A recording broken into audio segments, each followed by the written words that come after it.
প্রবল ছাত্র আন্দোলনের মুখে দেশের শিক্ষামন্ত্রী যখন ইস্তফা দিয়েছেন, ঠিক সেই সময় সুপ্রিম কোর্টের একজন বিচারপতির মন্তব্য সামনে এসেছে। তিনি ছাত্রদের হয়ে ছাত্রদের পক্ষ নিয়ে কথা বলেছেন। তিনি সরাসরি ককরোচ জনতা পার্টি নিয়ে কথা বলেননি, কিন্তু ছাত্রদের নিয়ে তিনি কথা বলেছেন। ছাত্রদের উপর যে আইনি জটিলতা নেমে আসে, ছাত্রদের উপর যে আইনি হেনস্থা নেমে আসে, সে নিয়ে তিনি উদ্বেগ প্রকাশ করেছেন।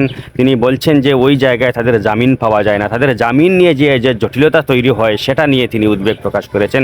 তিনি হচ্ছেন সুপ্রিম কোর্টের বিচারপতি উজ্জ্বল ভূঁইয়া। তিনি আসলে আসামের মানুষ, কিন্তু তিনি বর্তমানে সুপ্রিম কোর্টের একজন বিচারপতি। ভূপালের একটি আইন বিশ্ববিদ্যালয়ে জাস্টিস জেপি সিং স্মৃতি বক্তব্য দিতে গিয়ে তিনি উদ্বেগ প্রকাশ করেছেন। তিনি বলছেন যে ছাত্ররা ক্যাম্পাসে আন্দোলন করতে পারবে না, বিরোধ করতে পারবে না, তাদেরকে ঝেলে ভরে দেওয়া হবে, তাদের 30 দিন 40 দিন তাদের জামিন হবে না। এই জামিন নিয়ে মূলত তিনি উদ্বেগ প্রকাশ করেছেন। মানে তার ভাষ্য অনুযায়ী এরা ছাত্র, দেশের ভবিষ্যৎ, তাদের কেন জামিন হবে না। তিনি বলছেন যে এমন একটা সময় যে বিরোধ করলেই বা ভিন্নমত পোষণ করলেই সেটা অপরাধ হয়ে যায়। তার বক্তব্যের মূল কথা হচ্ছে যে এমন একটা সময় যখন বৈধ কার্যকলাপকে অপরাধ হিসাবে মানা হয়।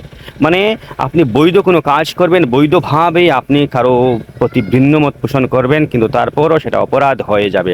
তিনি বলছেন ছাত্ররা ক্যাম্পাসে আন্দোলন করতে পারবে না, তাদের জামিন দেওয়া হবে না।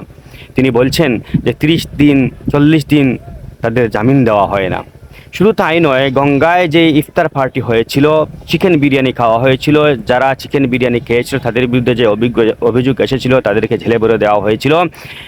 3 মাস তাদের জেল খাটতে হয়েছে, তাদের জামিন দেওয়া হয়নি। তিনি বলছেন যে চিকেন বিরিয়ানি খাওয়া যাবে না এরকম কোনো আইন আমার জানা নেই, থাকলেও আমার জানা নেই। তিনি বলছেন যে গঙ্গায় চিকেন বিরিয়ানি খাওয়া যাবে না এরকম কোনো আইন নেই, তিনি জানেন না এরকম কোনো আইনের কথা।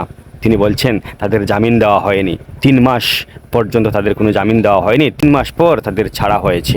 এই নিয়ে তিনি উদ্বেগ প্রকাশ করেছেন। তার এই বক্তব্য নিয়ে দেশ জুড়ে একটা চর্চা শুরু হয়েছে যে তাহলে কি আইনের নামে আমাদের ছাত্রদের উপর কি এরকম হেনস্থা নেমে আসছে, ইচ্ছাকৃতভাবেই কি এটা হচ্ছে?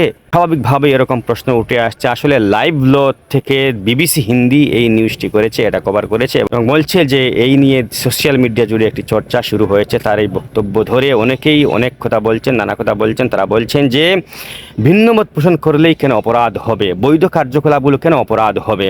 যদি বৈধ কার্যকলাপগুলো অপরাধ হয় তাহলে বৈধ কী এবং অবৈধ কী তার তো একটা নমুনা রয়েছে, তার তো একটা লিস্ট রয়েছে, তালিকা রয়েছে।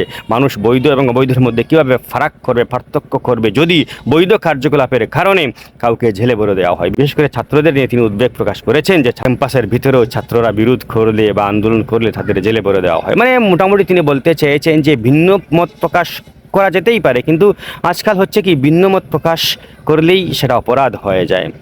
শুধু ভিন্নমত নয়, বৈধভাবে যদি কোনো কাজ করা হয়, গণতান্ত্রিক উপায়ে যদি কোনো কাজ করা হয় তাহলে সেটা অপরাধ হয়ে যায়। তিনি সেই নিয়ে সাধারণত উদ্বেগ প্রকাশ করেছেন। দেশ জুড়ে তার এই বক্তব্য নিয়ে চর্চা শুরু হয়েছে।